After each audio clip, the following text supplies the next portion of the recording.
Hey, it's Dr. Debbie with Veterinary Home Health Care.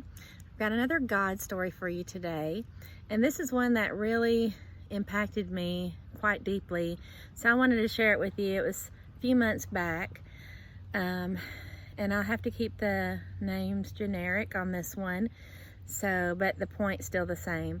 I went on a house call, and it was for routine vaccinations for some dogs, and I've been on this to this home in the years past, and I already had a relationship with this person, and I know that we have a different belief system. So, and I mean, it's no matter. Jesus loves all people and moves in compassion always, so it doesn't matter to me, but I just try to be respectful of that. So when I went, I guess I was, anyways, I got there and I got out and I was asking how she was doing and things like that, making small talk. We went and did the vaccinations, and in the small talk she had mentioned that she had some recent health problems, and she was youngish, my age maybe or so, and I guess that's youngish, right? Anyways, so we talked about that, and after we finished the appointment, usually when I'm in the car, I kind of ask God, do you have anything you want me to say to this person?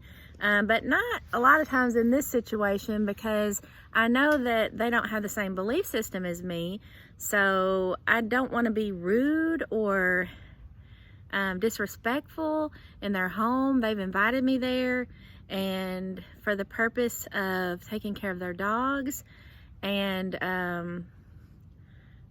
I don't want to be disrespectful. So when we were in the van kind of working on that part of the appointment, I felt I'm really compelled by the Lord to tell her that she was his daughter and he loved her. And that would be really awkward. That would create a super awkward moment. And I was like, well, I could pray for her sickness, I guess, and that's kind of, I'm worried about that. And really a strong, compelling word from the Lord that I don't get like this very often, this strong, but tell her she's my daughter and I love her. I'm like, man, that's gonna be awkward. So I have that in the back of my mind, and I know from prior experiences, if I'm not obedient in that, I'm not gonna rest very well. If you don't listen to the Lord, and I don't rest well. Sometimes I have to go back and do it. So I don't know what I'm gonna do. I just go in there, bring the bill in, we talk, we're chit-chatting, and she's writing out a check, and I said something to the effect of, well, most of the time when someone tells me they're sick, I like to pray for them. I said, would you want me to pray for you? And she said, yeah, that'd be great. I don't mind that at all. And I was like, oh, good. Okay, well, I'll pray for you. And so I prayed for her healing. And I also, in the prayer, said, and you're God's daughter and he loves you so much. And then I continued on in the prayer, and that was that.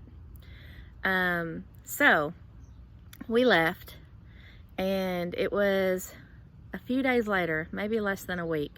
We were in the same neighborhood at a next door neighbor's home, and we were doing an annual vaccine over at their house.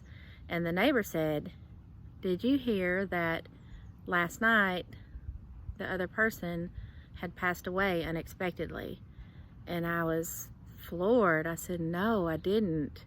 I had no idea. And immediately, where my brain went back to is that conversation, and that the Lord trying to compel me to let her know that he loved her. And I felt like I took, I guess, the easy way out what I know I should have done is looked her in the eyes and told her that. And I did say it in a prayer, I know, but that was the easy way out. And not as compassionate as it could have been. And had I known that I wouldn't see her again, yeah, I would have been a lot bolder. So you can see why it has influenced me in such a strong way. I never would have dreamed that she wouldn't have been there. And maybe it would have made a difference, maybe it wouldn't have, but now, I don't know, and I may not have known anyways, but when the Lord prompts me to do something, I think I'll have a stronger boldness to do it, especially if that strong prompting is there. I won't take the easy way out. I need to be obedient. So I wanted to share that story with you because I think there's a lot of messages in that, and I wanted you to at least, what we do every day, we minister to pets. We also minister to people, and it's sometimes in surprising ways, and it always is something I learn from and blessed from, and sometimes it puts me in awkward situations. But I wanted to share this story with you in hopes that we could all learn from it. But I just want to thank you again for listening. I hope you're enjoying the God stories.